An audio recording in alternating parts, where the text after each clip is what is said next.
We're going to go ahead and get started on Sims. Sims is a tricky one for the lieutenant's test because if you look on the inside cover, you'll see on the last 4 lieutenant's tests, 2 of them had 0 Sims questions. One of them had 1 Sims question. And unfortunately, the other one had 5, which puts us in the mud. Now, I wish I could tell you that the 5 was right after they came up with Sims, but not really. So they could ask anywhere from 0 to 5. So you got to be prepared for up to 5 questions coming out of this. Now, it's easy for them to write 5 Sims questions. You all know that from studying it before.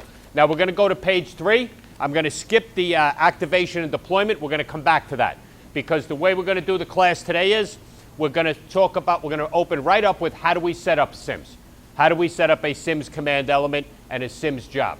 Okay? Sims, the Critical Incident Management System, based on the National Incident Management System. Everybody knows after 9/11, President Bush passed the law and said everybody in the country, every emergency responder, has to work off a National Incident Management System. So if you have to come help each other, everybody understands how it works. And we in the NYPD, of course, refused to go along with that National Incident Management System. So we changed 1 letter and we made it the Critical Incident Management System. Otherwise, it's exactly the same so that we conform with the law. Okay? It originally was based on fighting forest fires. That was the first Sims type of job. That's what we took it from. Because fighting forest fires out west is where they bring a lot of firefighters together. And they first ran into the problem of what if a chief in this area is not the same as a chief in this department? What if we call somebody the operations person here, but we call them something else over here, but they have the same titles? So we needed to come up with the same title for everybody, and everybody understands what their responsibilities were. So if I flew all of you out to Minneapolis tomorrow and set up a National Incident Management System, you could step right into the job because you understand what the job is. If I told you you're the operations, you know what that means. If I told you you're administrative, you know what that means. So let's talk first about how we set it up. And the basic Sims template is the template for all the rest, right? Because you have your basic single Sims command element. Single. That means there is 1 core or primary agency, which is devoting the resources to handle this job. And then that core or primary agency is running the entire job, a single Sims command job. So if you have the example I use all the time, you have a civil disturbance in a housing development. It is completely a police department job. Other people may be coming to help you, like EMS or like the fire department, but they're just kind of standing on the sideline in case they're needed. The whole job is yours. That would be a single Critical Incident Management System command element. Single. That means there is 1, here's my command post, these 2 tables, there is 1 incident commander. The incident commander and the command element, those 2 terms are interchangeable in Sims. So we can call him or her the incident commander, or we can call them the command element. But the important thing for a single Sims job is that there's 1. So it's you, and you're in charge of the entire job, all by yourself. And now you have to select people to help you. And when you select people to help you, you're going to break them into your command staff and your general staff. And the example I always give is, think back to the last time you had New Year's Eve, right? And you were actually standing on a corner working one of the posts. I guarantee you at some point during the night, you heard come rippling down through all the cops, here comes the chief, here comes the chief. It happens every New Year's Eve. And everybody puts their hat on and stands up and pretends they're paying attention and doing their post and everything else. And the chief comes walking by, right? And following the chief are always 2 or 3 ass kissers, right? Always, right? They're following them and they're talking on cell phones and they're handing them cups of coffee and you're pretty sure they're on overtime, right? Those people. That's the command staff. That's the command staff. What's their job? To assist the incident commander. Those people that are following the chief, do they ever do any actual work? Do they join you on the corner and start moving barriers or moving crap? Never. That's not their job. Think of it on test date, that's not their job. Their whole job is just to assist the incident commander. Now, in The Sims, we identify some critical command staff people. And the first and most important one is the safety officer. And I put the safety officer down here for a reason. Because the safety officer is going to be in the command element with you, but they're also allowed to move in and out. They're going to walk all around. So the safety officer for New Year's Eve in Times Square is going to be everywhere. He's going to be walking all around, or she's going to be walking all around, making sure that our first responders are safe. That's the safety officer's job. Quick tip on the safety officer. They do not care about the safety of the public. They don't care. Not because they're callous people or anything. It's not their job to care. Their job is to care about your safety, the first responder's safety. Because if you're not safe, you can't help anybody else. It's not that we think we're more important. It's just that for us to help everybody else, we have to be alive. So the safety officer's job is to keep you safe so that you can do your job and keep everybody else safe. So to do that, the safety officer has to be able to roam everywhere. I'm going to give you another quick fact about the safety officer that we're going to talk about again later. But let's note it right now. The safety officer is going to be the only person on this job in the entire Sims command element, regardless of rank. They are going to be the only person who will be allowed to work outside the chain of command. At any moment, if they see what they believe is a dangerous condition and they do not have time to go back to the incident commander and talk to him about it, they are allowed to shut it down. Everyone else has to work through the chain of command. But the safety officer has that authority that if they see a dangerous condition and they do not believe they have time to go through the chain of command, they are allowed to shut it down on the spot. So they're the one person that is allowed to go outside it. Now, we have other members of your command staff that are going to help you out. So our next one is the public information officer. And your public information officer is going to deal with the press for you. So you're going to set up your job. You're going to assign me as your public information officer, and I am immediately going to corral the press and say, from now on, you deal with me as the PIO. You got any questions for him or her? You come to me and you tell me. And what I'm doing is removing that problem from you. So the public information officer is going to deal with the press for you. A couple things about the public information officer, okay? Right off the bat, they tell you, you should always try to get a member of the NYPD DCPI to be your public information officer if they're available. If they're not available, get someone else. But if they're available, try to get someone from DCPI or someone who's had experience in DCPI. Watch that in an in-basket. You know how sometimes they give you biographies of your supervisors? Watch for them to give you biographies and you've got someone who used to work in DCPI. Perfect candidate to be your press information officer. So your public information officer is the second member of your command staff. And the last member of your command staff is your liaison officer. And here they are. All three of them are in the command post with you. So here's your liaison officer. Your liaison officer is going to deal with all those other agencies that show up to help you. Okay, so you're the incident commander. You made me the public information officer. I corral the press. You make someone else your liaison officer. They corral all those other people that are showing up to help. FD, anybody like EMS, Red Cross, volunteers, anyone who comes to help, they take care of for you because you don't have time to talk to everybody. And by the way, we all know from real life, everybody who shows up, who do they want to talk to? The boss. Do they need to? No, but it's a natural human thing. They want to, who's in charge? I want to report right to the boss. Tell them I'm here to help. That's why you've got someone to protect you from that, because you've got too much to do. You don't have time to shake hands with everybody who shows up to help. Now, can you? You're the incident commander. Let's say you decide, you know what? I'm nervous about this civil disturbance. These people could start burning down buildings any minute. I've seen that happen in the past. I'm nervous about that. Can you say, I want a liaison directly with the FD guys so we're ahead of this? Sure you can. You can choose to liaison directly with agencies if you think they're important enough. That's your call. But they say you shouldn't. You should let liaison take as much of that off your shoulders as possible so that you have time to do your decision making. So that's your command staff. You can have more. Absolutely no question. If you decide if it's the Republican National Convention, remember that? Chief Esposito was the incident commander for that. He decided, I want a legal officer. I want a lawyer with me every step of the way. Sure, no problem. Add him to your command staff. Hurricane Sandy, Chief Esposito, I was working for him. He was the incident commander on that too. He decided he wanted an engineering officer or a scientific officer to tell him, because he doesn't know about building collapses. He said, I want to know, do we have to take these down? Can we fix them? Get me a... Sure, add him to your staff.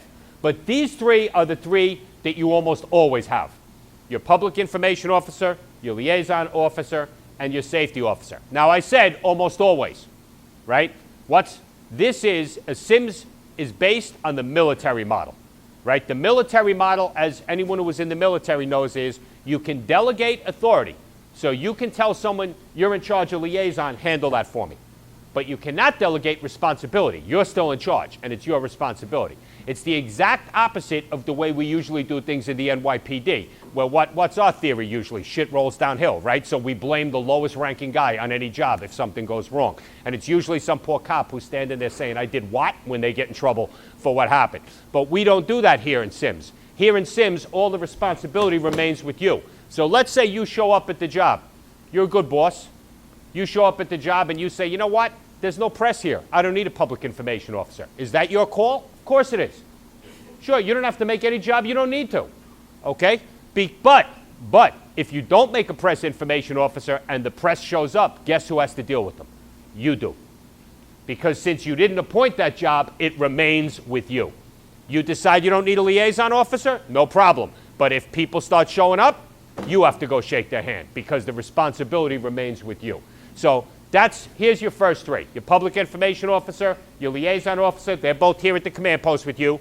And your safety officer is here at the command post with you, giving you advice, but they're also bouncing in and out to make sure everybody is safe.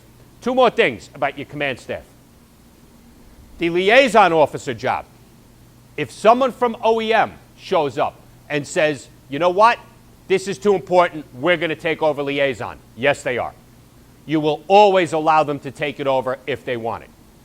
If someone from the mayor's press office shows up and says this job is getting too big, we want to take over the press. Yes, they are. You'll always allow them to take over if they want it. So those two jobs, you'll allow the outsiders to come in and take if they want. Now remember, this is Sims. It's a critical incident management system. Doesn't matter that they're not in the NYPD because there's going to be all kinds of agencies theoretically involved in this. Do you have to assign cops to these jobs? The NYPD doctrine is we want you to assign people from our agency to these jobs. But by the Sims doctrine, nothing says OEM can't take liaison. Nothing says the mayor's press office can't take the PIO job. Long as they report to you, they still report to you, the incident commander. They don't take the press job and now it's not part of Sims anymore. They still report to you as the incident commander. All right, so we have covered our command staff, those people who are going to assist the incident commander during this job. Now we're going to get into the general staff. The general staff consists of 5 section chiefs. Okay, section chiefs. They don't call them officers anymore, they call them section chiefs. On page 3 is the best demonstration as anybody who came in late. So 5 section chiefs, okay? Your section chiefs are actually going to do the work, and you've all been there, okay? So if you're the incident commander, you're going to carefully decide who you are going to assign as your section chiefs because they are going to actually do this work for you. These people are going to be helping you, but the section chiefs are going to be out in the field working. And the first and most important one is the operations section chief. Now, the operations section chief is not going to be with you in the command post. And the reason they're not going to be with you in the command post is because they have work to do. So let me ask you something. You've all been at a lot of important jobs. Let's say I'm the incident commander, and I pick you and I say, you're the operations section chief. I need you to handle this job. We have a civil disturbance in a housing development. We're up in the 4-7. We're in Edenwald. An arrest went bad, and now people are rioting everywhere. Throwing bottles at cops. There's airmail coming off the roof. It's getting bad, right? And I say to you, you're my operations section chief. I'm in charge, and you're going to handle this for me. Now, I want you to imagine real life, right? You would turn around and say, okay, first thing, I need all sergeants come here. I need rosters. If I'm still standing right next to you, what's the big danger there? That I'm going to turn around and say, no, don't do it like that. Do it like this. That's just human nature. I'm in charge. I gave you the responsibility. But if we're standing next to each other and I'm listening to everything you're doing, there's a chance that I'll start interfering. That's why your operations section chief is going to leave the command post. Once I make you the operations section chief, you're leaving. And you are going to walk over and establish your own post, the operations section post. Separate and distinct from the command post. You don't want me anywhere around, right? Think of real life. I just told you to get the job done. You don't want me around anymore. You want to be given your freedom to get the job done. So you leave and you go set up your operations section post. Later we're going to talk more about this. I'm in strategic command. You're in tactical command. You're actually running the job. So the operations section chief goes and sets up their own post. Okay? In real life, a lot of you are going to become big bosses in this job. Remember, when God forbid you're handling one of these jobs, and we all have to over the course of our career, it's why they pay us, you remember the most important decision you're going to make that day is who is your operations section chief. You're probably going to live or die on whether you pick a good person to do that job. Because if you pick a good person, they're going to make you look like a star. If you pick the wrong person, they're going to make you look like the opposite of a star. Okay? Because they are the ones that you are basically telling them, get this fixed. With more guidance than that, but you're putting a lot of power in their hands and a lot of authority. All right. So once we get done with our operations section chief, they go off to establish their own post. And now we hit the next member of our general staff, and that is the planning section chief. And the planning section chief is going to stay in the command post with me. The planning section chief has a lot of jobs. First little tip I always give people. Planning personnel, they both begin with the word P, right? If the question is about personnel, usually goes to planning. So planning is going to run the check-in. Planning is going to be responsible for moving people out. Planning basically, if you want to think about it like this, once you set your SIMs up, planning checks people in and moves them to operations who uses them. So planning is your people who make sure you know how many cops you have, who you have available, who's here in case something goes wrong. We're all in here and the roof collapses, who was in here. That's planning section's job. In addition to the obvious, plans. They're going to handle your incident action plan for you. Your incident action plan can be verbal, doesn't have to be written. Sometimes it does, but in general, it can be verbal or it can be written. But it's going to be your incident action plan person. It's going to be your planning section chief who's going to handle it for you. They're going to handle the logs for you. They're going to handle the paperwork, all that stuff. The logs in the command post. They're going to handle all of that for you. So they're going to be right there with you. Planning section chief, very important person. Next comes the logistics section chief. And the logistics section chief is exactly what it sounds like. Logistics, things you need, cars, equipment, buildings. That's going to be your logistics section person's job. You're going to appoint me, your logistics section chief, and you're going to tell me I'm going to need a staging area, I'm going to need a command post. Right now I'm using this car, but this isn't going to work for this job. Go find me a building with phone access, et cetera, et cetera. That's your logistics section chief job. We're going to need more RMPs. We're going to need more vans. All logistics. This is going to last for a while. We're going to need water. We're going to need porta-sands. Logistics. Anything that is equipment, anything that is buildings, that's going to be your logistics section chief is going to come up and handle that for you. So we have the first three of our general staff. Our operations section chief, our planning section chief, our logistics section chief. Next comes our finance administrative section chief. Our finance and administrative section chief. They're going to stay in the command post with you too.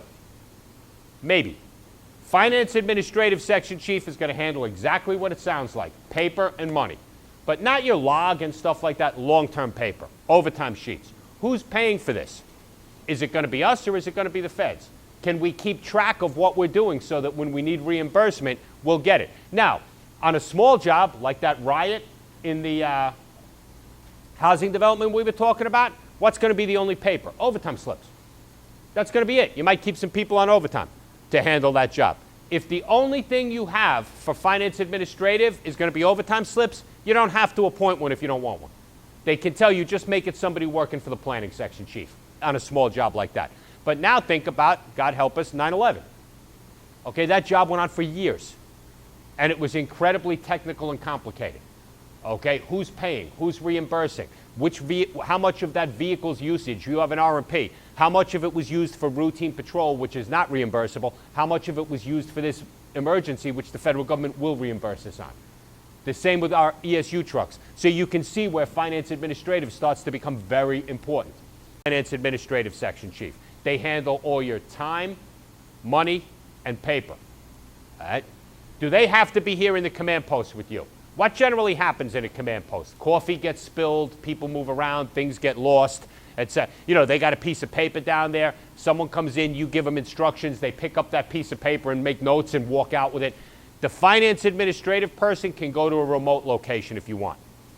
You can send them back to 1PP, to DCMB, or to the operations section. You can tell them, listen, I understand your job is technical, a lot of paper. Go ahead and leave, and we'll communicate by phone. Perfectly all right. You can keep them with you in the command post, which we're going to do right now, just for our purposes, or you can send them to a remote location if you choose to. So, let's just separate them out so we remember who's who. So now we're sitting in our command post, and we have our command staff that are going to assist us. Our public information officer, our safety officer, and our liaison officer. Then we have our general staff who's doing the job. We already chose the most important one, the operations section chief, and we sent them off to establish their own post, the operations section post, separate and distinct.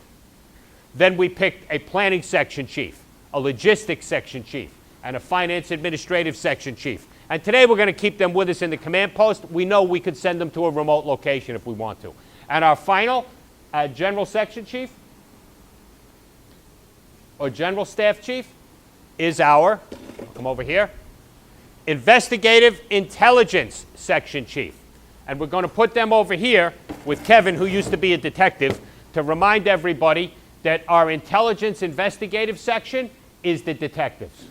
They're going to handle your investigative and your intelligence functions. It's the Detective Bureau, and they get their own section too. So I always think of SIMS as a triangle, right? Because you got your command post, and then you got your other two posts, your operations section post and your intelligence section post. Command post, operations, intelligence section post. They're going to handle all the investigative and intelligence functions for you. None of your posts should be near each other. They should all be distinct from each other. I shouldn't just have a corner in my command post and call that my intelligence section post. That's wrong. They should all be separate and distinct from each other.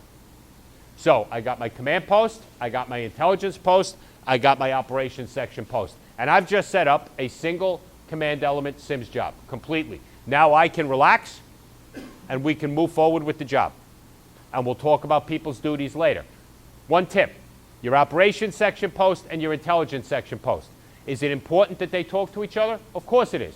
So you establish liaisons between them. And they tell you your liaisons can even be supervisors if the job's big enough and important enough. Okay? A 9/11 scenario, they might be chiefs, might be the liaison between the two of them.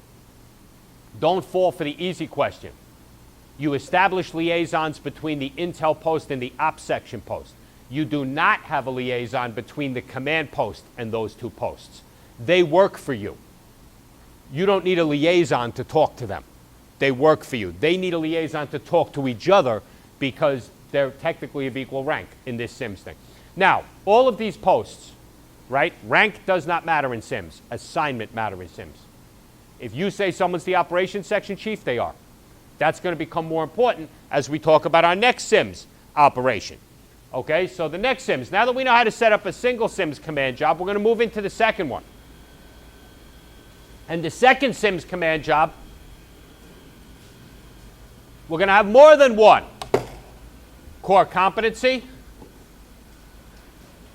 or more than one agency that is bringing so many resources to the table that they are entitled to have a seat at the table and be a member of the command element. Okay, so this is going to be a unified SIMS job.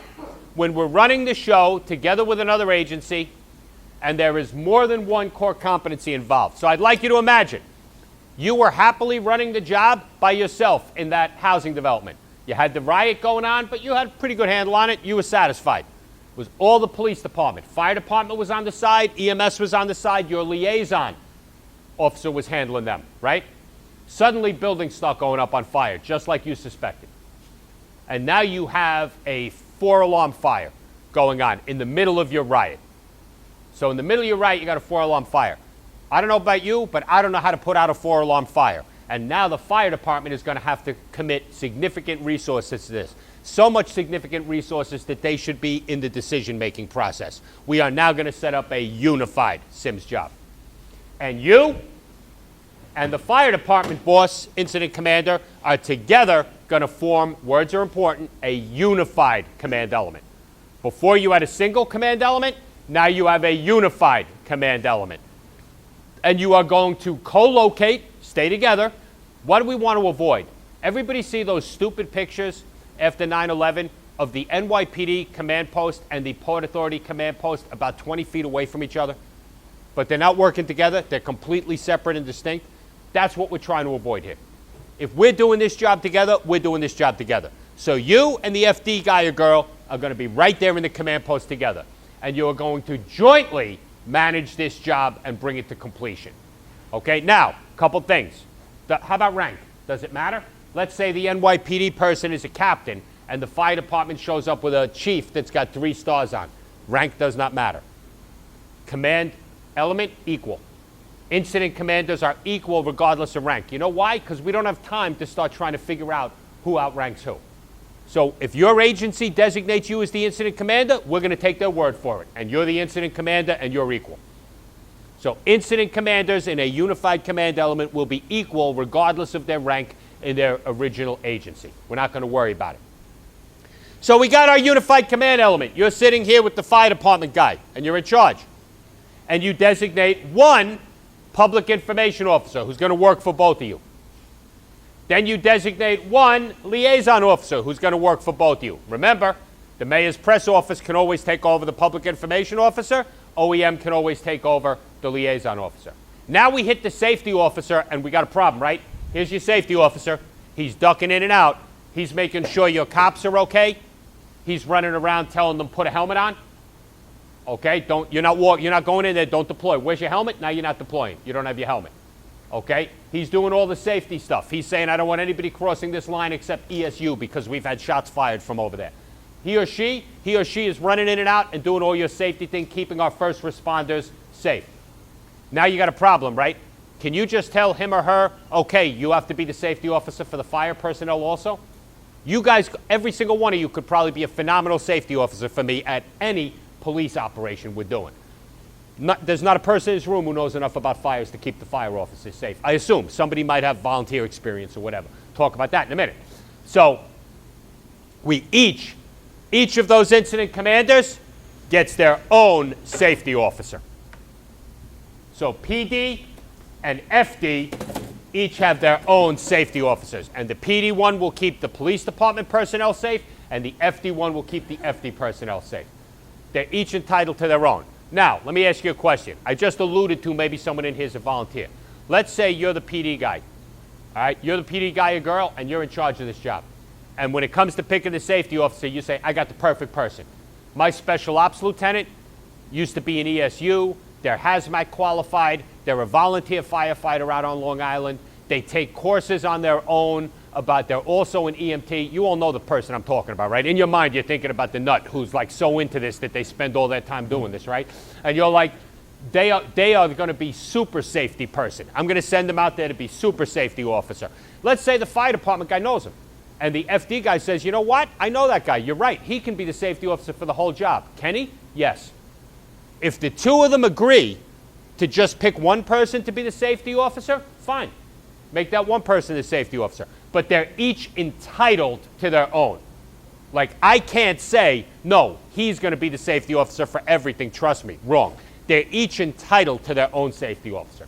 So if they want their own, they get it. And in real life, you're always going to be more comfortable having your own safety officer to protect your own people. And that's the way you're going to go. But on test day, if they ask you an oddball question and say, if the command element agrees, can you just have one safety officer? The answer is yes, if they agree. Okay? Now, we've got our command staff, right? We have our public information officer, we have our liaison officer, and we have our safety officers. Time to make our general staff in our unified command job. And over here, you already have an operations section chief, right? You already have an operations section chief who's off in their own operations section post running this job for you. We're back to the same problem, right? Do they know how to put out a fire? Absolutely not. So, there will be 2 operations section chiefs. The PD incident commander will get one, and the FD incident commander will get one. And if there's more than 2 incident commanders in our unified command element, each of them is entitled to their own operations section chief, just like each of them is entitled to their own safety officer. So our 2 operations section chiefs, now we've got one from the PD who's handling the civil disturbance, and we got one from the FD that's handling the fire. And they are going to form a unified operations section. Words are important. I'm going to go through some questions later and tell you how they try to use the actual words to get you. So we have a unified command element with a unified operations section. And together, they are going to work together to manage the incident. The PD guy is going to be putting down the riot. The FD guy is going to be handling the fires, but they're doing it together, so they're not getting in each other's way, and so that they're coordinated. Unified operations section. Got our command staff and our unified operations section. We appoint the rest of our general staff. We appoint one planning section chief who's going to handle everything. We appoint one logistics section chief who's going to appoint everything, who's going to handle all the logistics, and one finance administrative section chief, remembering we can kick this guy or girl back to headquarters if we want. And then we're going to appoint one investigative intelligence section chief. And our unified SIMS command element is set up. What's the only real differences? More than one incident commander, more than one safety officer, more than one operations section. And instead of calling it a command element, we call it a unified. Again, words are important on the test day. Unified command element. Instead of calling it the operations section, the unified operations section. And we handle the job. We move about handling our business, handling the whole job. Okay. Now, next job, and this one only exists in New York City. A chem, biological, radiological, nuclear job. Chem, biological, radiological, nuclear job. This is going to be kind of a hybrid between the single command element and the unified command element. Here's the rule. Okay, here comes the first rule. Everybody ready? In any chem, biological, radiological, nuclear job of any type in New York City, the job will begin with the police department in charge, all by itself. End of story. Don't fight it. Listen, doesn't even really make sense, but it's the rules. So that's the answer on the test.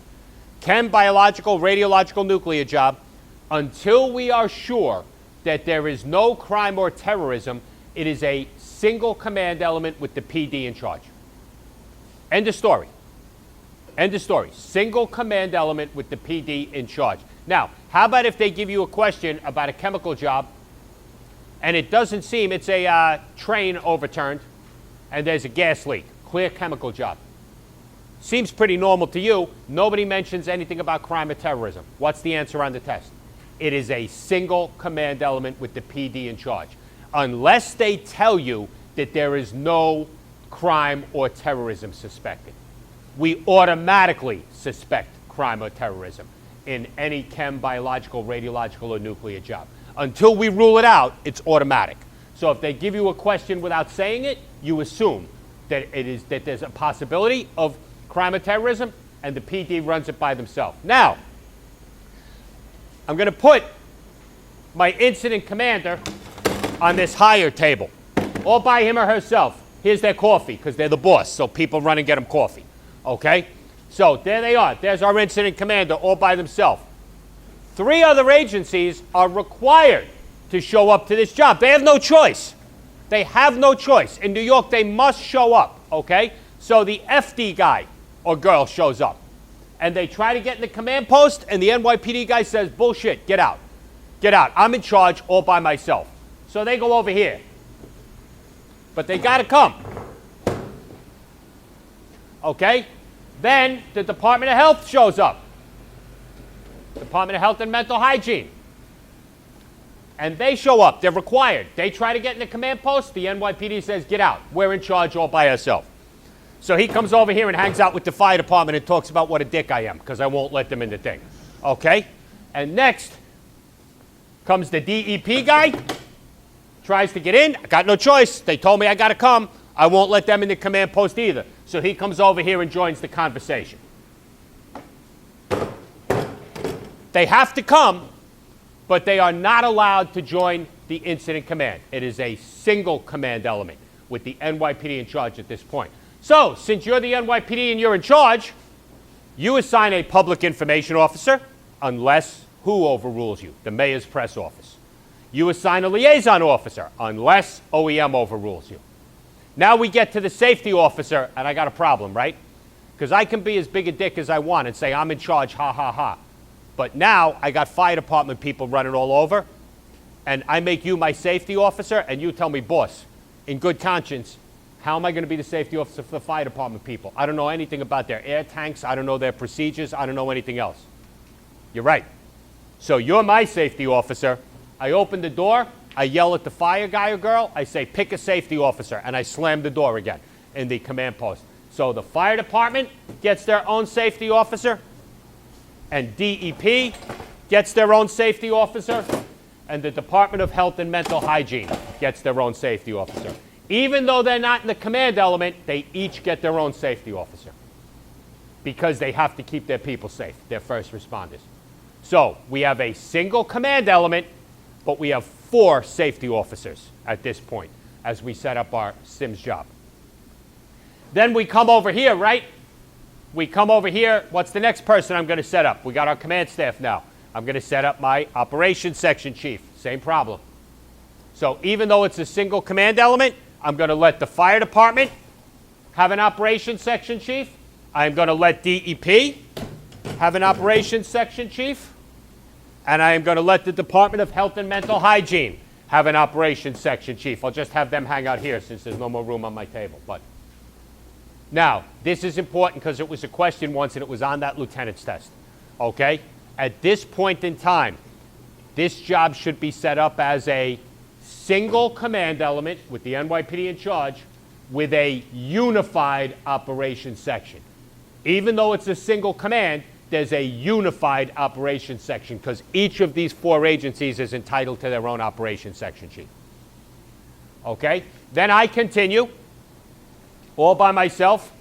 I pick 1 planning section chief who's going to handle the whole job, 1 logistics section chief, 1 finance administrative section chief, remembering I can send them to the remote location, and 1 investigative intelligence section chief. And we are set up.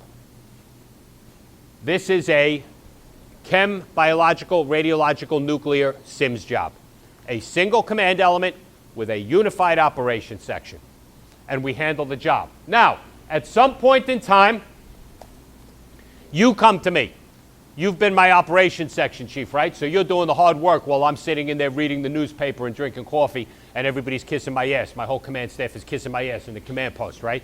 So you come to me at some point and you say, boss, no crime or terrorism. Interviewed everybody. Intelligence section chief agrees with me. We got liaisons together. We've got all the witnesses. We've talked to the conductor. This is just a train derailment. Straight accident. There is no crime or terrorism suspected.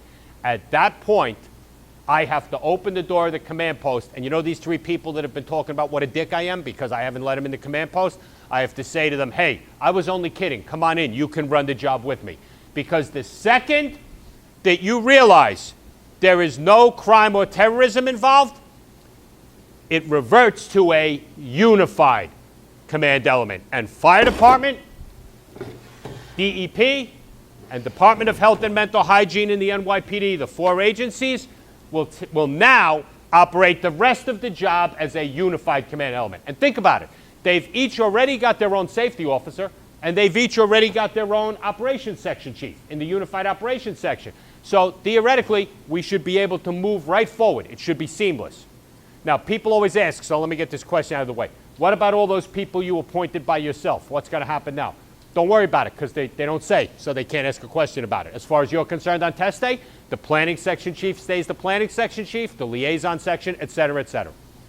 Okay, or the liaison officer, they all stay the same. The only thing that changes is that 3 agencies join you in the unified command. On test day, that's the only thing that changes when you realize there's no crime or terrorism. Okay, so now, if you don't mind, let me go over questions because the series of questions, a couple other things.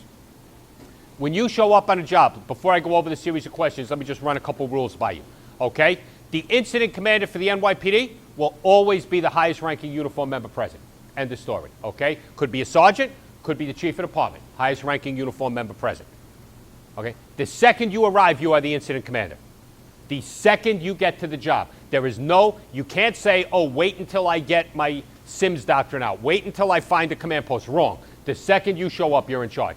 Second the lieutenant shows up, they outrank the sergeant, they just became the incident commander. So the second you show up, you are in charge. Your command post initially is wherever you are standing. There is no requirement for a physical building, a car, anything else. Wherever you are, that's the command post, since you're the incident commander. So the question was, apropos enough, since we're out here in Staten Island, the question was the Staten Island ferry crash. Okay?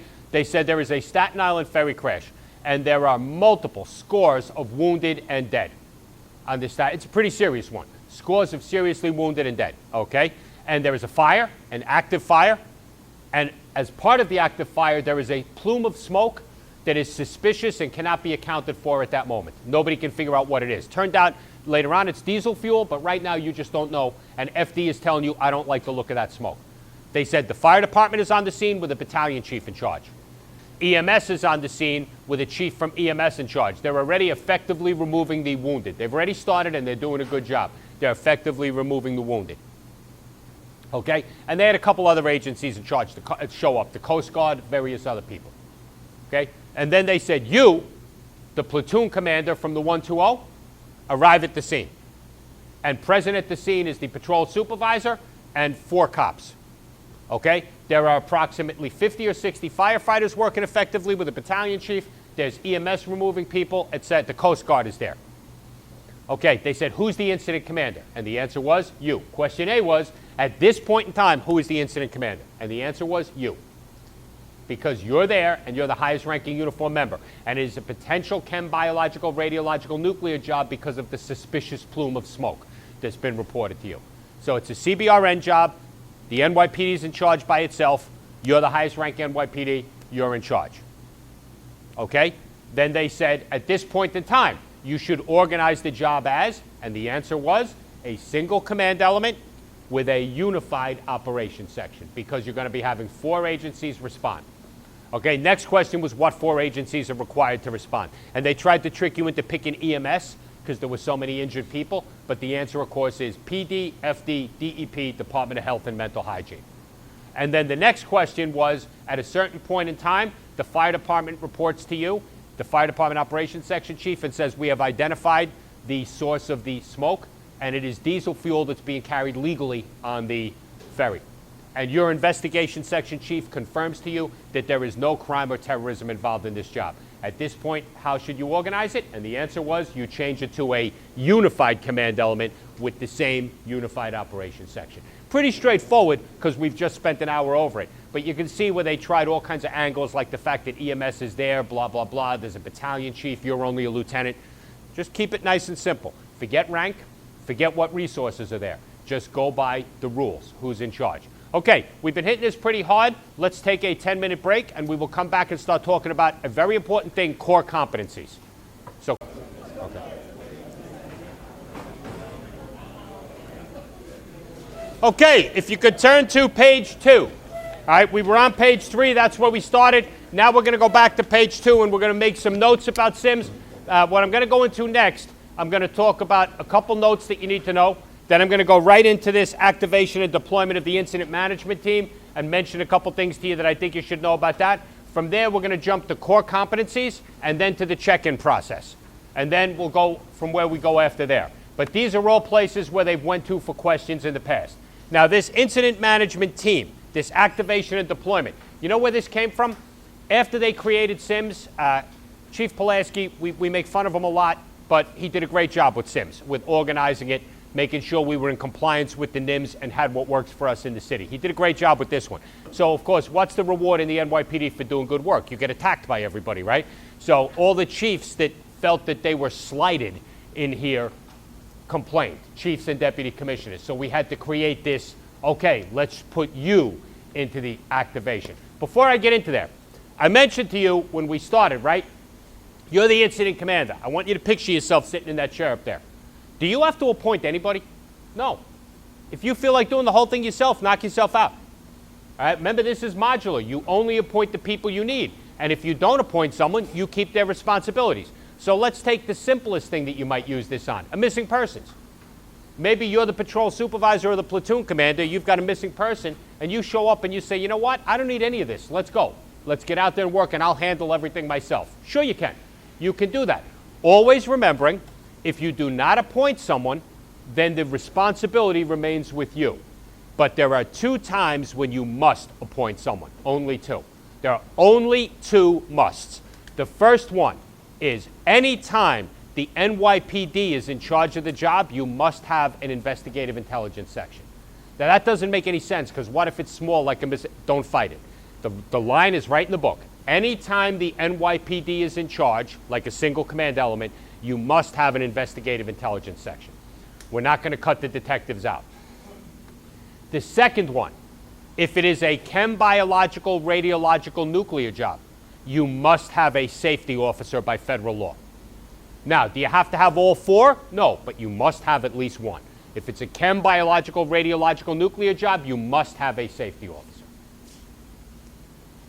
All right, the next thing I'm going to talk about, deputies and assistants, before we get into the book material. Deputies and assistants, of course, they mean 2 different things. Some of your staff have assistants. Yourself and the rest of your staff have deputies. The rule is you, the incident commander, and your general staff, the people doing the work, have deputies. Your command staff, the public information officer, liaison officer, and safety officer, who assist you, they have assistants. That's how I always remembered it. The people who assist me have assistants. Right? My command staff, their whole job is to assist me. They have assistants. My general staff, who's out there in the field doing work, they have deputies, just like I do. What's the difference between the 2 of them? All right, the way I remember it is, deputies can be deputized. Deputies can be deputized. What do I mean by that? If I'm the incident commander, if you're the incident commander, and you make me your deputy, and a brick comes off a roof and hits you in the head, I got to pick up the clipboard, and now I'm the incident commander. Because the deputy has to have the same qualifications, equivalent qualifications as you, and be able to take over if, God forbid, something happens to you. So on the Republican National Convention, which I mentioned to you, Chief Esposito, the chief of department, was the incident commander. Chief Estevillo, the chief of patrol, was his deputy. Because, God forbid, something happened to him, he wanted him to be able to take over. So you pick your deputy and make sure there's someone who can be deputized, who can take over for you. Assistants just assist. They don't need any qualifications, and they do not have to be able to take over for their principal. So I make this example. Let's say you're the incident commander, and I show up, and you make me the liaison officer, right? And I walk outside and I say, wow, this is great. I'm the liaison officer. My job to liaison, I'm important. I'm the liaison officer. And I grab my driver, and I say, listen, I'm the liaison officer. You're going to be my assistant. And the driver says, well, what does that mean? What do I do? And I say, I don't know. Here, take my cell phone, and every time it rings, hand it to me. Okay? And now we're walking around, and I'm walking around as the liaison officer, and my driver's following me going, this sucks. I look like a dick. I'm following this guy with his cell phone, you know, whatever. And all of a sudden, the brick comes off the roof and hits me in the head, and down I go. My driver can look at me and say, good enough for you, and walk away. Because all they were was my assistant. They didn't have to have any qualifications. They didn't have to be able to take the job over if something happened to me. Their whole job was just to assist me. Now let's compare that to you, who we already said you're the incident commander. And now you're walking around and you make me your deputy. And you're walking around, I'm following you, and you get hit with the brick, God forbid, and go down. I got to pick up the clipboard and take over. Because deputies have to be able to do the job that their principal has, as opposed to the assistants. That's the difference. Now, who gets assistants? The command staff. Public information, liaison, and safety officer. Who gets deputies? You do, the incident commander, and all your general staff. Your operations section chief, your planning section chief, your logistics section chief, your finance administrative section chief, and your intel investigative section chief. They all get deputies. Now, there's one quick caveat on the deputies. Pardon me, on the assistants. Our safety officer, they specifically say that the safety officer's assistant can have greater qualifications than the safety officer. And you should not necessarily pick the person with the greatest qualifications as your safety officer. Maybe you should make them the assistant. And at first glance, that seems to make absolutely no sense, right? Because we just said the assistant doesn't have to have any qualifications. They can literally be your driver and just follow you around holding a clipboard for you or something like that. So how come they then say the safety officer can have even greater qualifications than the safety officer's assistant can have even greater qualifications than the safety officer? Because they know about the psychology of first responders, okay? Your safety officer, and please remember this, I try not to editorialize too much while we're teaching. I just want you to pass a test. I know you're all good people and you know what you're doing. You're going to be great bosses. But someday you might be in this position, okay? Your safety officer, right? They have to be a prick, whether you like it or not. Do cops like being told what to do, or firemen or anyone else? Especially, do they like being told to slow down when they're rushing in to help people? No, they hate that. They absolutely hate that. So now I want you to imagine you make me your safety officer, and you got cops rushing in to what they think they're coming to help their fellow cops, and I'm telling them, yo, slow down, go back to your car, get your helmet. You're not going in there without your helmet on. I'm not letting you pass this point. You see what I mean? It doesn't really matter whether I know about the velocity of items coming off a roof and how they impact on someone's head. What matters is that I have the balls to tell them. And your safety officer has to be a bit of a prick. And you can all, in your mind, you're all thinking of some of the bosses you know who would be good at this because they don't care. They don't care if a cop goes back and writes about him on the bathroom. They don't care if a cop goes on some website or Facebook and says, you know, Chief Shea is the biggest dick. He doesn't care about cops' lives. People die because of him. That's the personality you need for your safety officer. Now, if you got someone who knows all about the velocity of items being thrown off roofs, the damage, you know, fire and chemicals and all that, great, make them the assistant. Because that person might not have the right personality. That person might be the person that gets steamrolled by all the cops showing up and doesn't have the right personality to tell them, stop, go back and get your helmet on. I'm not going to let you get hurt, you know, at this job. So that's why with your safety officer, you don't necessarily pick the person with the best credentials. You can always make them, and it says it right in black and white, you can always make them the assistant. And my final editorializing, if anybody ever argues with you with that, tell them that on 9/11, I was there, a lot of you were there, blah, blah, blah. I'm sorry, I've been at different building collapses. I was in Beirut. There was not anyone who was there knew that anyone in there was dead. End of story. I'm sorry. We all had emotions. We all had this or that. But any of us who logically looked at it and said, there is no way you could have survived 100 and something floors coming down on top of your head. End of story. And yet we spent almost a year moving a brick from here to here. And now all our friends are dying of cancer. Bottom line, we've had hundreds of our friends have died of cancer, and our brother and sisters' officers, and of things that they probably got there. Why? Because nobody took charge and assigned a safety officer and made sure that it was being done safely. And there were a lot of reasons for that, and I don't blame anybody. I wasn't there. If I had been there, I might have made worse mistakes than the people who were there made because they were in unprecedented territory. But now it's happened, so we should do better next time. So if it comes up again. But that's why your safety officer has to be somebody with a particular personality. Okay? And just on test day, the big thing for you to remember, does not have to be the most qualified person. Does not. Specifically does not. They can be the assistant. Okay, let's look at the incident management team. Okay? Activation and deployment of our incident management teams.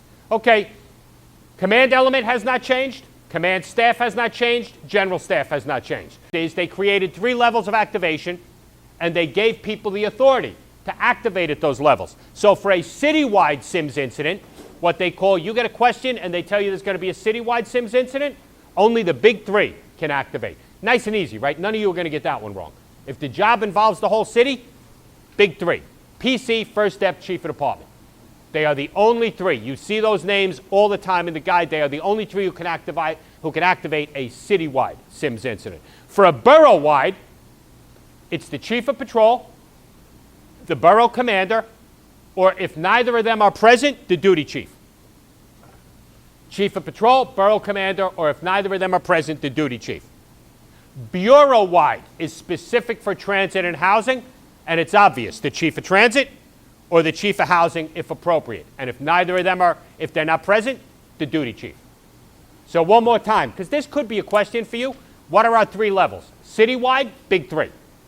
Okay, PC, first step, chief of department.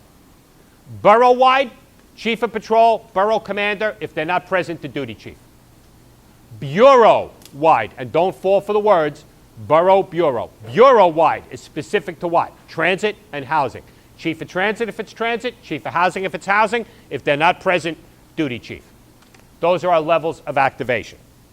Next, the incident action plan. I've already discussed it with you, right? I said it can be oral or written. Now we're going to start getting into the times when it must be written.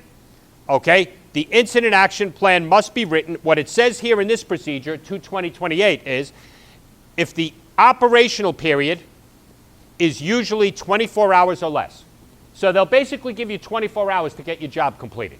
An operational period is 24 hours or less. Your incident action plan can be written or oral. We already said that, right? But if you are going to go beyond one operational period, you're going to exceed 24 hours, then the incident action plan must be written. Okay, now, I'm going to tell you, when we get to the incident action plan, just listen for a second. They're going to tell you that there's 2 times when the incident action plan must be written. If you're going to exceed one operational period, which in real life means what? Listen to me for a second. That means you're going to be giving the job to someone else, right? You've been running this job. You're exhausted. You've been on it for 24 hours. I show up. And I say, hey, you can go home. I'm going to take over. That's a new operational period now, right? There's going to be a new operational period with a new boss. Now we want a written plan. So you can give me a written plan, what you've done, how you've run in this job. So if you're going to exceed one operational period, we want a written plan. Okay? Secondly, if you have a unified command element, if there's more than one incident commander, we want the plan in writing. We don't want you guys arguing later about who said what. So if you're going to have a unified command element, we want the plan in writing. If you're going to go more than one operational period, we want the plan in writing. What they're doing here is closing a loophole. Because look at the wording carefully. If the operational period exceeds 24 hours, they just told you it shouldn't.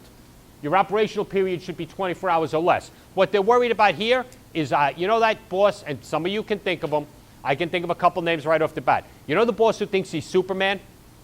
So like he's running the job and he's been into it 36 hours and now he looks like a mess. His shirt is hanging out of his pocket. He should have went home and took a shower a long time ago, but he refuses to leave because he's the most important person in the world and the job will fall apart without him. And he's just keeping moving on. Okay, he's been there now 36 hours. That's what they're worried about here. So they're saying, even if you're going to call it one operational period, the second it exceeds 24 hours, we want your plan in writing. Because you're probably going to pass out any minute, and we're going to have to put someone else in charge. So more than one operational period, plan in writing. Unified command element, plan in writing. Operational period exceeds 24 hours, plan in writing, even if you're going to keep charge. Okay. They go on to list situations that can cause SIMs to be activated. Come on, you all know what they are. Multiple operational periods, more than 24 hours. Declared disasters, natural disasters in or around New York City. A national special security event. An incident outside New York City that may affect us, like if we get bombings on trains, God forbid, in Washington, D.C. and Boston. And now it's going to cause a huge backlog. Penn Station's going to be mobbed in Midtown with people who thought they could take a train home. And we got to handle that kind of crowd event. Or civil disturbance or other incident that requires substantial resources from us or other agencies. That brings up an interesting point. Is SIMS used for planned events or is SIMS used for unplanned events? Both. The answer is both. You can use it for a planned event like the Republican National Convention or New Year's Eve or a parade, or you can use it for an unplanned event. SIMS is used for both. Okay. At the bottom, 22027, the incident briefing form. The incident briefing form. The form will be prepared at any SIMS incident that, and these are the rules, so I guess you should know these. This is when you must prepare an incident briefing form. If the SIMS job was directed by a captain or above, rule 1, if a captain or above was in charge, you must do an incident briefing form. If it's likely to last more than one operational period, if this job is going to be passed from one incident commander to another, we want an incident briefing form. If the response exceeds 4 hours with an allocation of significant resources. If a unified command was implemented. If it's a single command with the NYPD in charge, but a number of supporting agencies were significantly involved. Or if the incident management team was implemented, which means you put this whole system in charge. So let me ask you, if it is a missing person and you're the platoon commander and you handle it with your own precinct personnel, do you have to do an incident briefing form? No, because you didn't tick any of those boxes. Now, if it's a missing person and you're really worried about it because it's a child, and you decide you're not going to call here would be a tricky question, so listen carefully. The question says you have a missing child. Okay, you don't like the circumstances. You do the search with your precinct personnel. You got plenty of people. You're Midtown South or something with plenty of people. So you're doing it yourself. But at the end of your tour, you're still not comfortable, and you pass it to the next platoon commander for them to continue with it. Do you have to do an incident briefing form now? Yes, because you just went beyond one operational period. You're still only using your own resources. You're still not setting up the incident management team, but you went beyond one operational period. So yes, you would be doing an incident briefing form now. So just read those over, make sure you're comfortable with them, throw a few scenarios from real life at yourself. That's how I always studied stuff like this. I thought back to stuff I remembered, and I said, would I have to do an incident briefing form? Yes or no? And it kind of nailed it down in my head. Okay, your incident briefing form will be the source document for any written incident action plan. Let me ask you something. Can you have an incident briefing form without having a written incident action plan? Yeah. Because we just said, anytime you set up your incident management team, you got to do an incident briefing form. Can you still have a verbal incident action plan? Yeah. But if you have a written one, your incident briefing form will be the source document for it, because it's the first thing you do. So that's that. And finally, it gets attached to any 49, or it gets filed at the precinct if there is no 49. Watch that one. What do you do with it? They love to ask questions about what do you do with paper. Okay, and the answer here is, if I did an incident briefing form, I attach it to the 49. If there is no 49, I file it at the precinct. That's it, okay? Remember last week? What did we see filed at the precinct last week? Okay, remember last week, ICOs? You had to do your your monthly checks of your computers. Anybody who has access to the domain awareness system, you picked 5 of your MOS, not just cops, MOS at random, and you did your audit on them, right? Just random audit of 5 people a month if you're the ICO. And what did you do with that audit when you were done? If there were no problems, you did a 49 and filed it. You didn't send it to anybody, you just put it on file for yourself to prove that you did it. Same thing here. If there's no 49 here with your incident briefing form, just file it at the command in case anybody ever wants to see it. Watch that little oval. This is where I think I'd ask the question. No matter what the circumstances are, even if it ticks every single other box, if it was a planned event, no incident briefing form. That is an absolute rule. If it was a planned event, no incident briefing form.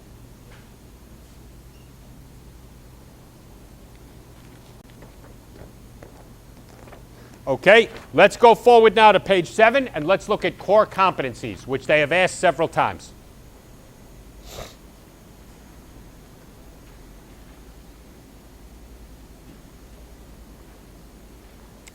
I break core competencies. Listen, I mentioned before that Chief Pulaski, in my opinion, did a phenomenal job at setting up SIMS, right? But you all know him, and he never uses one word when he could use 20 words. That's just his personality. You break some of this down to common sense, right? What does core competency mean? What are you good at? That's all it is. What are you good at? When we select an incident commander, why do we select an incident commander from a particular agency? Because that's their job. If there's a fire, why would we select the police department to be an incident commander? If there's a riot, why would we select the fire department? That's all they're talking about. Core competence is a fancy word of saying, what are you good at? So we know what to put you in charge of. End of story. And if you think of that, most of them become obvious. Most of them become very obvious. Who's in charge of the fire? The fire department. You know, that's all core competency is. And they love to ask it. They ask it over and over again. Now, we have what we call a primary agency matrix. Because this is New York City, and we all love to fight with each other. So the mayor came out with a primary agency matrix and said, if any of these jobs occur, who's going to be in charge at the job? Here you go. Here's the answer.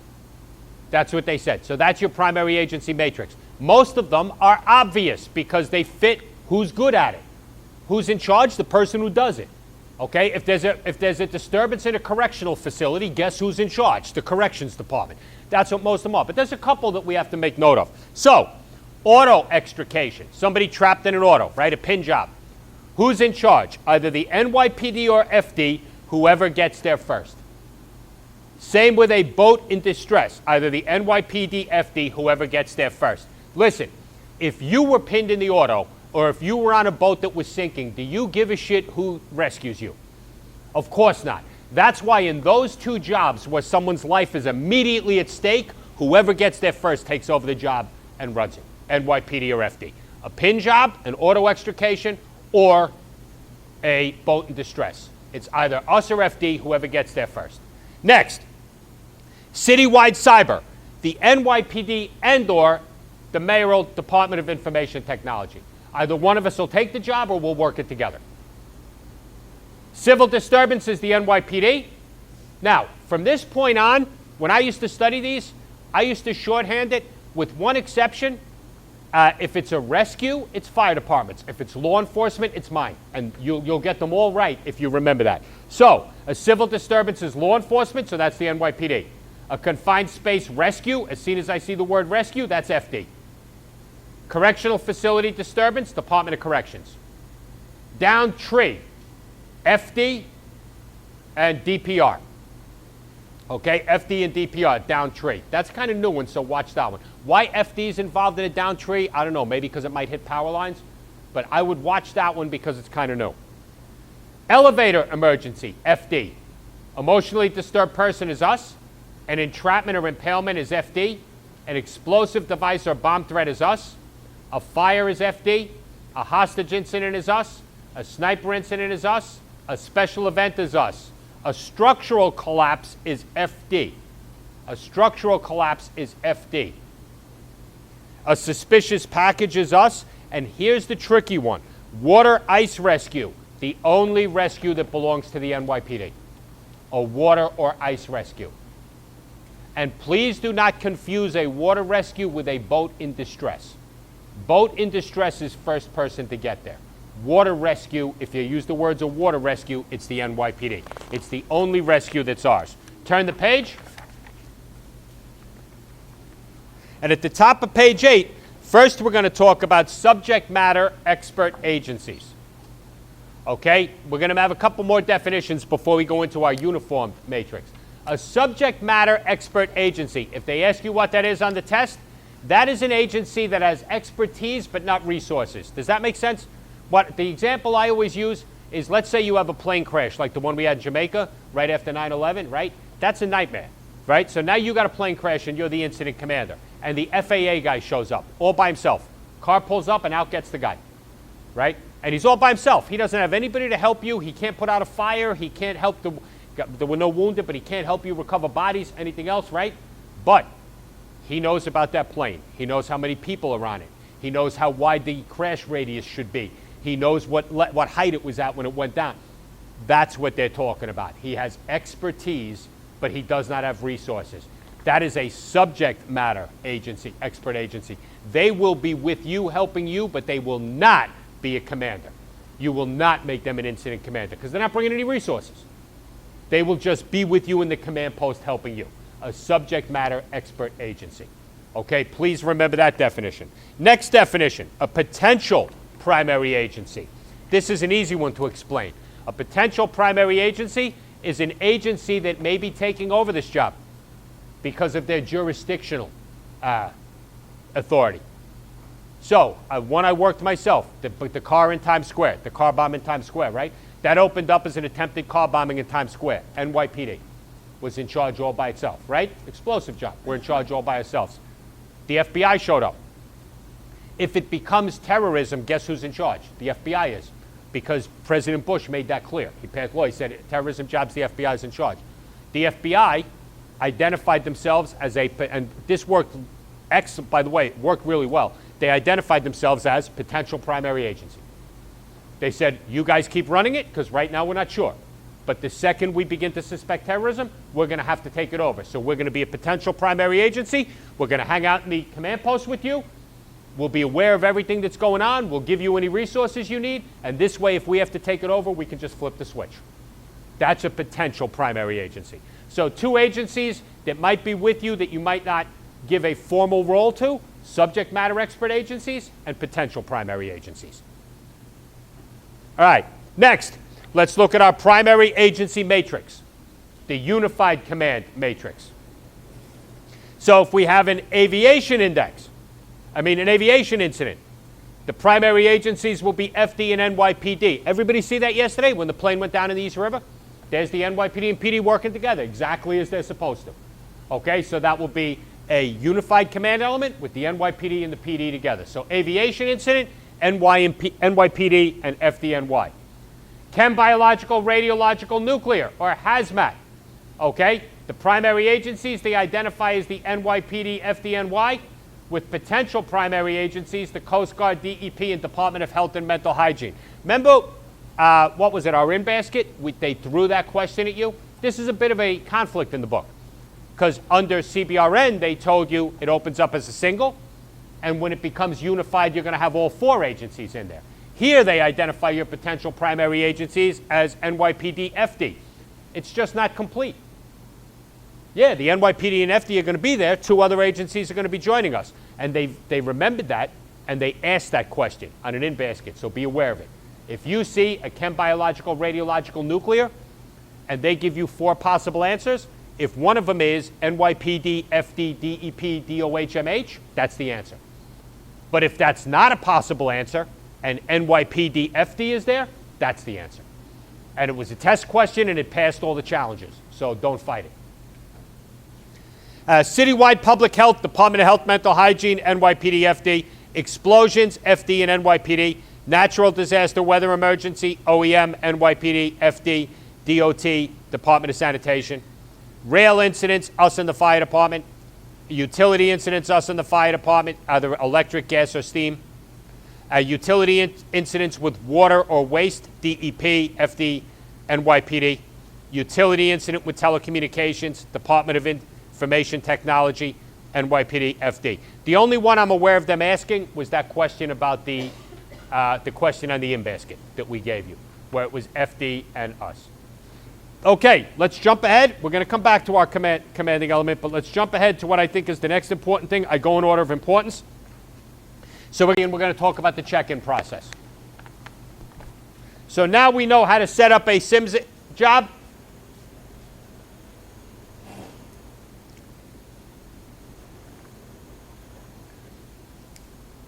You showed up, right?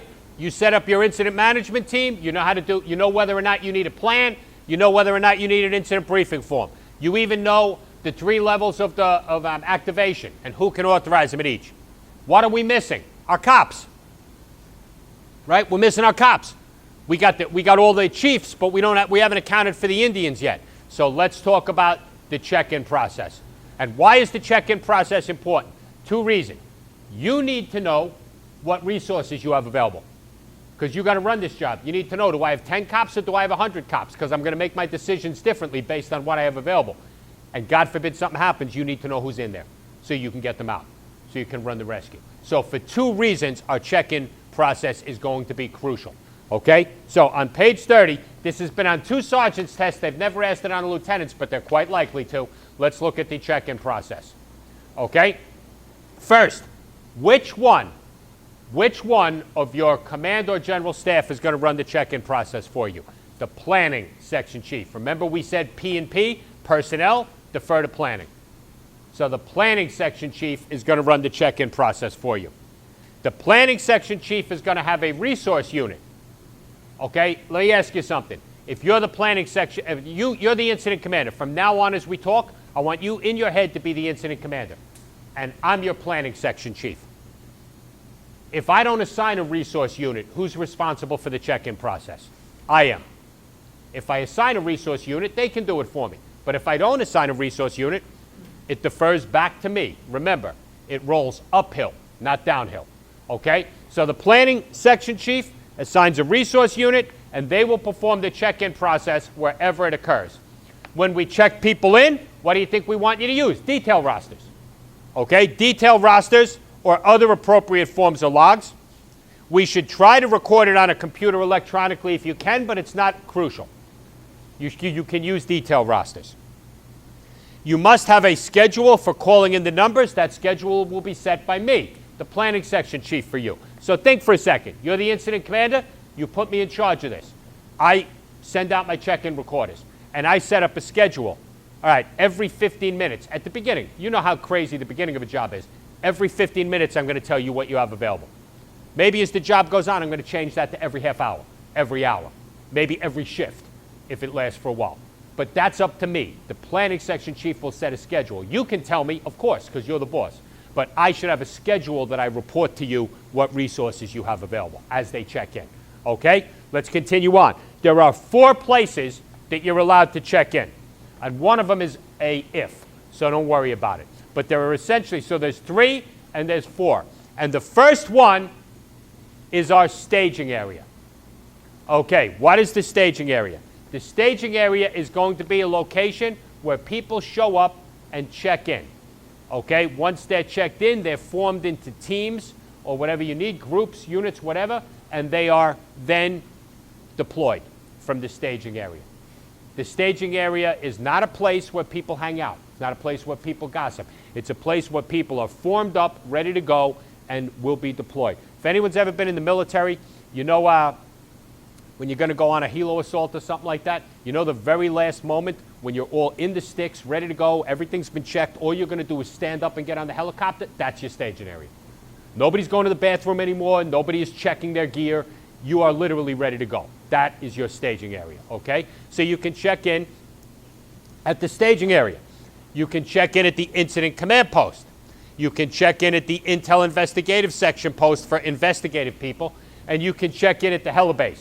The check-in may be performed at a helibase. However, absent extraordinary circumstances, check-in will not occur at the helibase. Okay. To talk any further, we got to describe our staging area. I just told you that at our staging area, you got to be ready to go. So let's take this table and say it's our staging area, because you can see all these cops that are showing up, right? The first important person at the staging area is our staging area manager. They're in charge of the staging area. They're completely in charge. I'm going to walk around. Move this.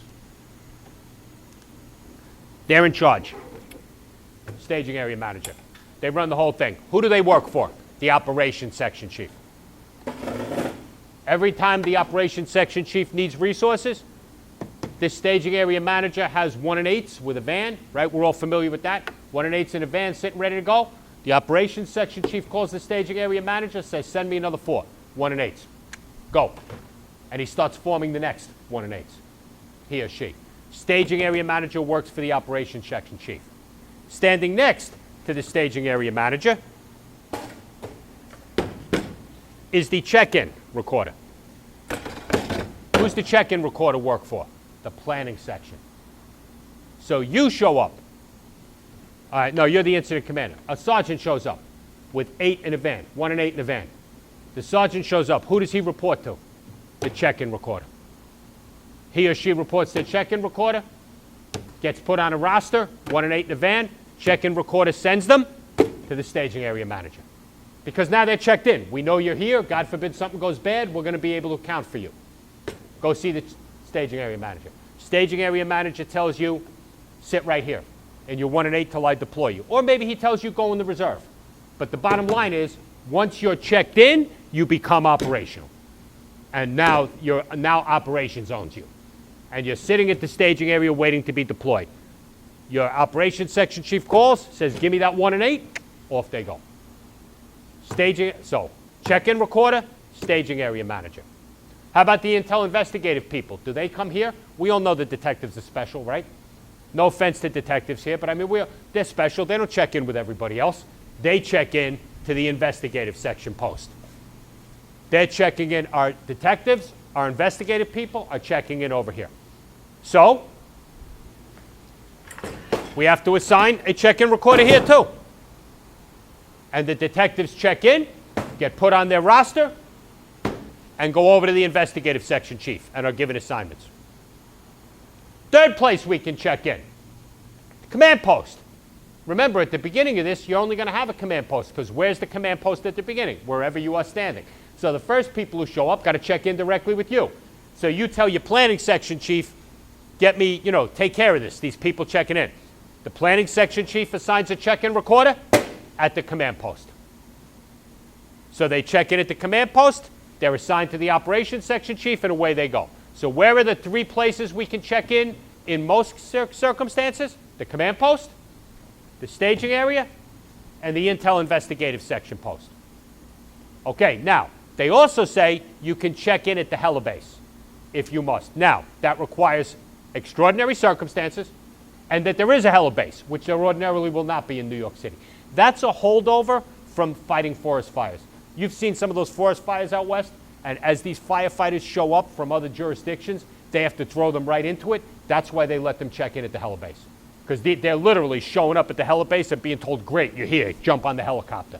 So that's why they let them. So as a holdover from that, technically in New York, yes, if there is a helibase and there's extraordinary circumstances, you can check in there. But absent extraordinary circumstances, you shouldn't. So these are the 3 we're going to talk about the most. Okay, next question. I want you to think for a minute. This is you. You're the incident commander. I am your planning section chief. And I have assigned a check-in recorder here at the command post. Right? So people show up, the check-in recorder checks them in. So right now we're working by the doctrine, right? Everything's smooth. What if I'm an idiot? That's why you didn't make me the operations section chief, because you don't like me, but you made the mistake of making me the planning section chief. And I forget to assign a check-in recorder. You made me the planning section chief, and I blew it. I forgot to assign a check-in recorder. Who do people check in with now at the command post? Me. Right? Remember, it goes uphill. They check in directly with me. What if you're an idiot? And you're the incident commander, and you forgot to make a planning section chief, or you didn't for whatever reason. Who do they check in with now when they show up? You. Because it rolls uphill. So if I forget to make a check-in recorder, the planning section chief will check people in. If you don't make a planning section chief, you'll check people in. The command post is right by the doctrine. Let's go over here to your staging area. Here's your check-in recorder. If you made one, people show up, get checked in, get turned over to the staging area manager, and we're working. What if you forgot to make your staging area manager? And now my 1 and 8 shows up. By Sims doctrine, what should happen next? If we like strictly followed the doctrine, they should have to go to the planning section chief, right? Because the planning section chief forgot to make one. Now it's on them. Let me ask you something. You all know cops, right? You got 1 and 8 here ready to go. If you send them somewhere else, what's going to happen? Are you going to see them for a while? Of course not, right? At best, you're going to lose an hour or 2. Because they're going to go grab a coffee, they're going to go do a couple things, then they're going to make their way over to the planning section chief. Now they got to make their way back. So for that reason, because we acknowledge reality in New York, and this is the answer on the test, if personnel show up at the staging area and there is no check-in recorder, they check in with the staging area manager, even though he or she works for operations, not planning. The reason being, we don't want to lose them. We got them, we don't want to lose the hour or 2 it would take. So if they show up here and there's no check-in recorder, we're going to go off doctrine and we're going to check in with the staging area manager. Now, nobody get offended, but if detectives show up over here and there's no check-in recorder, if there is a check-in recorder, they check in with the check-in recorder and they go to the investigative section chief. If cops disappear for an hour, how long is the detective going to disappear for if we send them back to the thing? Let's be honest about this, right? So, if the detectives show up at the investigative section and there's no check-in recorder, they check in directly with the investigative section chief and they go to work. So it's the one time we're going to go off the doctrine on, if you don't assign somebody, you got to do their job.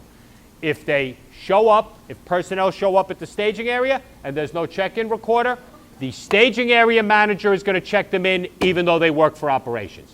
Investigative resources show up at our investigative section post and there's no check-in recorder, they will check in with the investigative section chief, even though they're investigative, not planning. Where is the one important place that they better not show up at? The operations section post. No checking. That's the place where if they show up, you'll tell them get lost. Think how busy you are. You're running the whole job. You got no time for people showing up and saying, what do you want me to do? Okay? You will not allow check-in at the operations section post. They can check in at the command post, but they cannot check in at the operations section post. Okay? And that essentially is the check-in process in a nutshell. We got a very good, on page 31, we got a very good diagram of it. So now we're going to go back, and I just want to cover a couple things for the rest of this block here. Let's go to command element on page 8. And I'm just going to make a few notes for you as we move through. If you understand everything I've taught so far, you understand SIMS, and you'll probably get any questions on it right. But let's make a few notes about some of these people. Your command element, the most important person, your incident commander. They assume command, and when they assume command of an incident, they notify the desk officer in the precinct of occurrence, the borough, the operations unit, and communications. All right, ensure that all people, now this next one is a little tricky. First, let's look at the box. This is an absolute rule that I would ask a question on because it would be legit. Rescue comes before crime scene, comes before recovery. Rescue comes before crime scene, comes before recovery. Does that mean if we have a terrorist bombing and you have a crucial piece of evidence, a piece of paper that has the terrorist's name on it, and it is burning, and there are people who need to be helped, does that mean you'll let that crucial piece of evidence burn and go help the people? Yes, you will. Do not mistake. Rescue before crime scene, before recovery. Why? Because the mayor said so. And the mayor established a clear how he wants these jobs done. It's our jobs to affect them. Rescue of living people comes before crime scene operations, comes before the recovery of dead bodies. Rescue before crime scene, before recovery. Let me ask you, can they blend into each other? Let's say we have a large incident here, and you rescue all the people outside, but there are more people hurt inside. You move your rescue operation inside. Can you start your crime scene operation outside? Yes. The incident commander has to approve that. So you can do it if you've got distinct areas, and you say, all right, we're going to do rescue, then we're going to move in here, then we're going to move to the gym upstairs. You can move in here, start your crime scene while rescue is still going on. Move upstairs, now you're rescuing upstairs, crime scene is in here, recovery is happening outside. Sure you can. That's up to the incident commander. But you will stick to that rule. You will rescue before you worry about crime scene, before you worry about recovery. Okay? Next, who goes first? Ensure that all bosses know that incident safety and security for our people is our #1 priority. But life safety operations, rescue, is our immediate #1 priority, and that does not include our personnel safety. Here's the one part where I argue with Chief Pulaski. I think he wrote that horribly.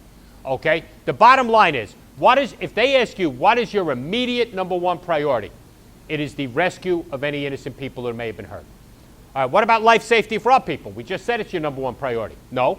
Life safety for our people is our #1 priority because if we're not safe, we cannot rescue anybody. Bottom line, it's almost like I always simple it down to, and you've all dealt with this, right? The car who answers the 85, right, or a 13, and then gets into an R&P accident. What do you tell all your people at roll call?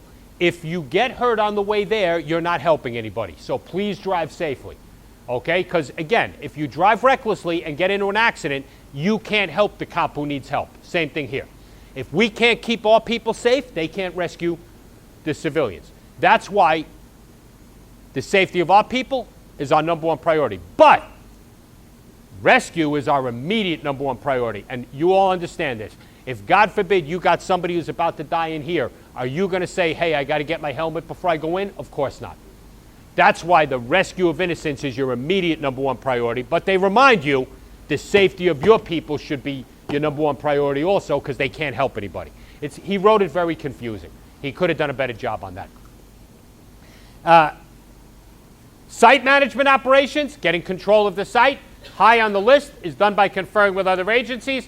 Investigative operations like crime scene may begin concurrently with the rescue if the incident commander approves. Recovery waits, but can commence before investigative is done, again, if the incident commander is approved. You manage by objectives. You take aim, then fire off your resources. Your objectives must be attainable, measurable, adaptable, and flexible. You'll determine strategies and give direction on tactics. The command element develops general strategies and gives direction on tactics. The operations section chief executes specific tactics like deployments and actions appropriate to your selected strategies. Think how easy it'd be to trick you on a test with that. The command element develops tactics. The operations section chief executes tactics. Stop and listen for a second. The example I was given, it's kind of, this would help you in real life, is what we don't want, all right? Now I want you to flip it. I want you to make me the incident commander, and you are the operations section chief, right? And let's go back to our riot. So we show up at Edenwald. I'm the captain. You're a lieutenant. We show up at Edenwald Housing Development, and there is a melee going on, right? Try to make a collar. It went bad. We got people throwing bricks at all our cops. We got airmail coming off the roof. We got garbage cans being set on fire. It is a mess, right? People are showing up from everywhere. I'm the incident commander. Imagine if I show up and I say to you, this is horrible, fix this, and I go into the THV. You know, that's ridiculous, right? I leave you in the lurch. Now imagine if I show up and I say, okay, Lieutenant, come here. Here's what I want you to do. I want you to take all these people responding. I got a bunch of people responding. If they got a van, I want you to put them in 1 and 8 in the van. If they don't, I want 1 and 8 on foot. Once you've got enough vans, I want you to pick an area, and I want you to go in and clean it up with the 1 and 8s. Send them all into one area at a time. Once they clean up that area, I want you to backfill with the foot people, and they'll hold it. Then I want you to reform your 1 and 8s in the vans and send them into the next area. And we'll go one step at a time, and we'll slowly take back this whole development, keeping our people safe. And now I walk into the THV. Did everybody see what I just did? I have a strategy, and I even gave you direction on the tactics I want you to use. But what did I not do? I didn't say, okay, sergeants, come here. Do you have vans? Do you not have vans? Give me that. See the difference? You do that. Once you know how I want it done, I disappear, and you go to your operations section post, which could just be your R&P, and you say, all right, sergeants, check in. I need to know if you have vans. If you got vans, stand over here. If you don't, stand over here. Okay, take a roster, go find 8 cops each. Come back to me with your rosters. The vans are going to be my mobile force. You execute the tactics. So on test day, the incident commander gives the direction on tactics. The operations section chief executes the tactics. That's the difference. Flip the page. Okay, take a look at the rest of the incident commander yourself, but let's look at establishing an incident command post on page 9. It's about 3 dots down. Establishing your incident command post. If you are at Unified, select your location jointly. Initially, here's the important line. Your incident command post is wherever you are standing. You cannot get off the hook. The second you show up, you are in charge, and you have an incident command post is wherever you're standing. All incident commanders, including those from other agencies, will co-locate and remain together at the incident command post. The incident command post will be identified by the name of the incident. Watch that. It's a slight new addition. So this would be Edenwald Incident Command Post. They want you to identify it by the name of the incident. Republican National Convention Incident Command Post. New Year's Eve Incident Command Post. Use any type of facility available. It should contain your resource status displays, your planning-related information, and should be large enough to accommodate your assigned personnel. Okay, I already talked about who's going to be in the incident command post, and I already talked about the fact that 2 people will be setting up their own command posts, our operations section post and our investigative section post. Remember, they must be separate and distinct from each other, and they all must have sufficient security, et cetera, et cetera. And you'll see an excellent diagram which shows who's at what post. I'd like you to make a couple notes, if you don't mind, just to make this slightly more accurate. If everybody's with me on page 10, in the incident command post where you see safety officer, just remind yourself, they can go in and out. They don't have to stay. They're not nailed down to the command post. If you want to use the word wander, they're allowed to wander the whole thing. After administrative finance, put remote location. They could be at a remote location. You can either keep them in the command post with you, or you can kick them to a remote location.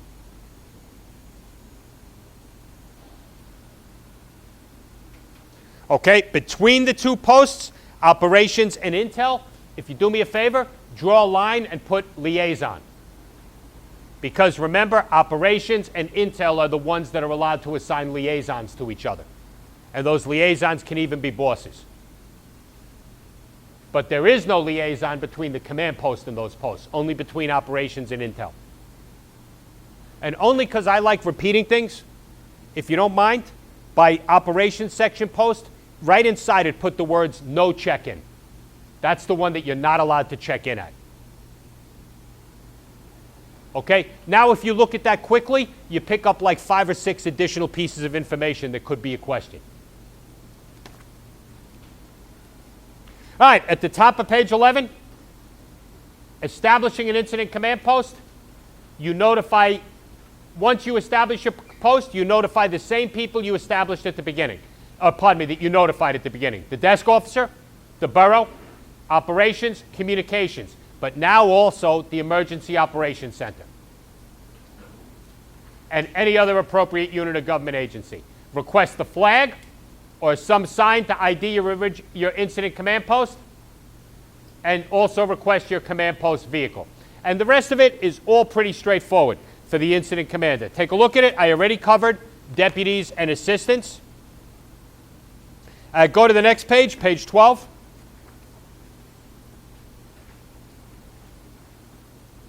You'll see restoration operations. The next thing is authorizing the release of information to the public. Go to transfer of command. Transfer of command. This would be a legitimate question. It may go up for an expanding incident. It may go down for a stabilizing incident, or it just may be end of tour, right? Think about it. It's common sense, but common sense is not that common in this department. Why would you transfer command? The job is getting bigger. So I was running it as a lieutenant, but it's getting too big. You take over as a captain. It goes up. Goes down. You were running it as a captain and you got it under control. You turn it over to me as a lieutenant and you go back to running your command. Or it's end of tour and you give it to the next guy. So those are your 3 possibilities for transfer of command. Can you transfer command to another agency? We do it every New Year's Eve. The NYPD maintains command, but at a certain point it becomes a sanitation command to clean the place up, and we go into a supporting role, keeping the streets clear for them. Okay, so can you transfer to another command, another incident commander? Absolutely, from another agency.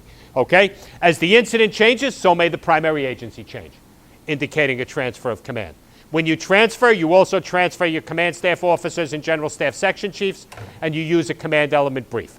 Checklist, blah, blah, blah. Okay, the duties and responsibilities of all of your people, also take a look at that yourself. I've already covered the go to page 13. I'm going to go over the common duties for everybody, top of page 13. All of your people. All right, listen. This is your command staff that are assisting you and your general staff doing the work. All of them are part of your incident management team. All of them interact with any other position, but only give directions or orders or move resources through the established chain of command. Does everybody get that? I don't know. Listen, maybe the NYPD's changed. But remember the famous move the barriers, put the barrier back? When you're on a detail, right, and you're standing there and a boss comes along and says, put that barrier on the sidewalk, and then 5 minutes later another boss comes along and says, put that barrier in the street, and you do this all day? That's not supposed to happen under SIMS, because everybody gives orders to their own people. If you see something that needs to be done by somebody else's people, you tell that boss and let them give orders. Chain of command, unity of command, okay? What's the one, everybody, without even looking at your material, what's the one exception? The safety officer can always shut things down if there's an unsafe condition and they don't have time to go through the chain of command. Everyone else should go through the chain of command. Put your work location at or near the incident command post, except ops, intel, and maybe finance administrative.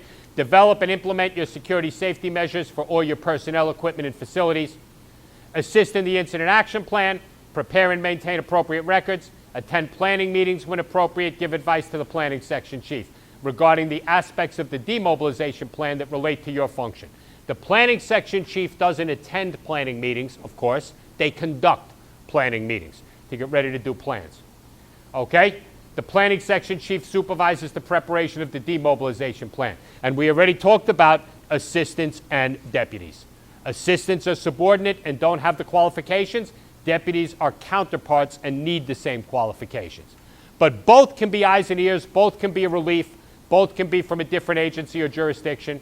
Their duties are exactly the same, except assistants make notifications, deputies make important notifications.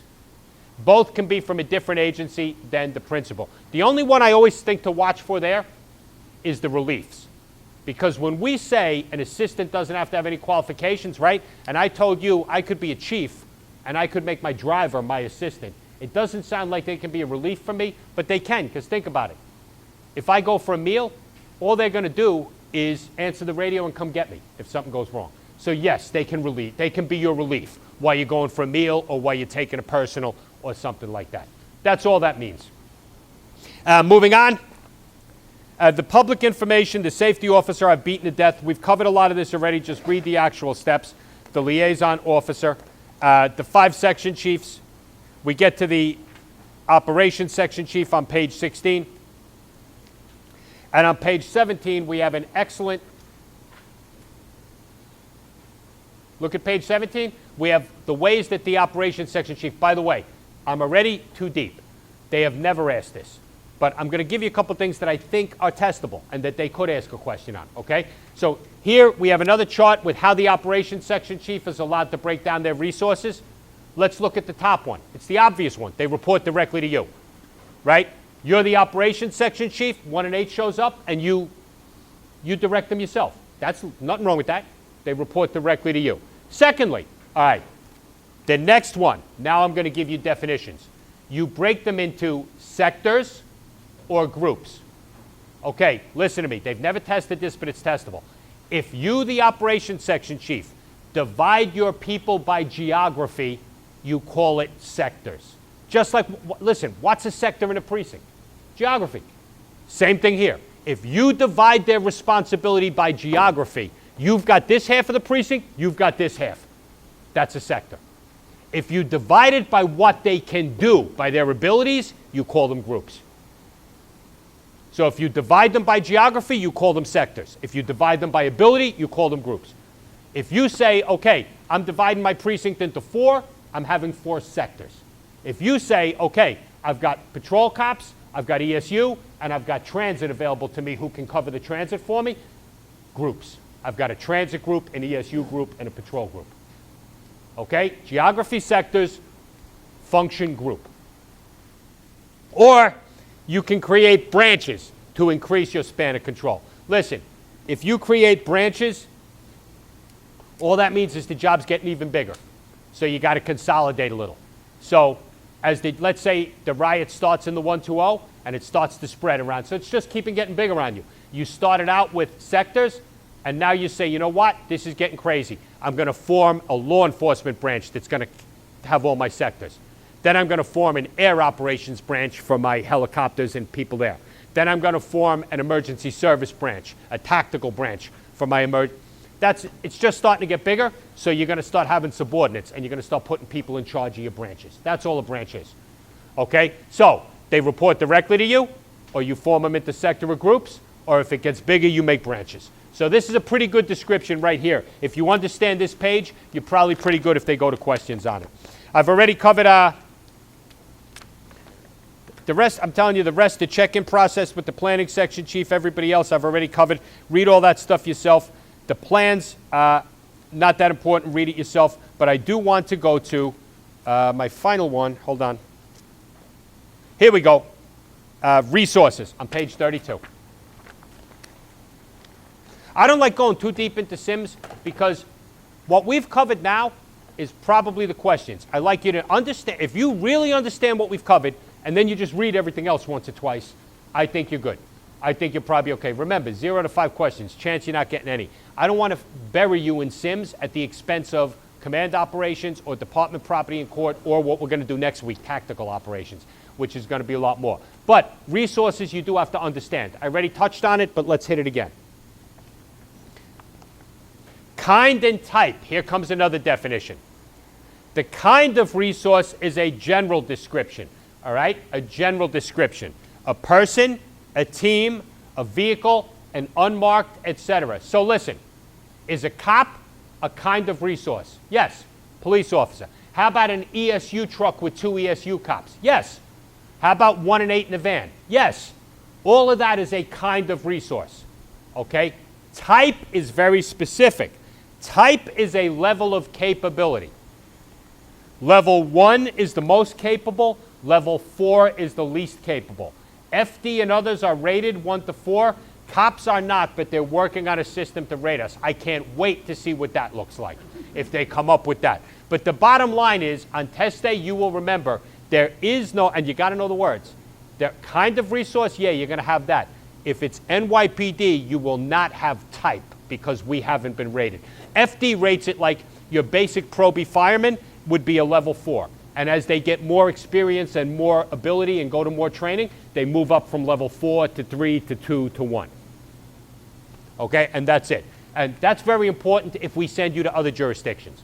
Because when you're arriving, they want to know what type of ability you have when you show up. A single resource is not just an individual. It could be that designated group with a supervisor. This was tested on the 2010 captain's test, but they haven't hit it since then. A resource team and a special response team. This was the question on the captain's test. A resource team means you combine the same kinds and types into a team. So let me ask you. You got 1 and 8s in a van, and you take 4 of them and assign them to a lieutenant. You just created a resource team. Okay? It's the same. They're each the same. 1 and 8 in a van. 1 and 8 patrol in a van. That's a resource team. Everything's the same. A special response team is when you combine different kinds and types. If I say, okay, lieutenant, you got 4 1 and 8s. That lieutenant has a resource team. If I then say, all right, emergency service lieutenant, come here. I want you to take those 4 ESU trucks. I want you to take the bomb squad, and I want you to take 2 canine officers. Now you've created a special, special response team. When you combine things, it's special. When they're all the same, it's just a resource team. Either way, they get a designated leader, appropriate transportation, and common communications. And here's the next thing I want you to know. Status conditions after checking in.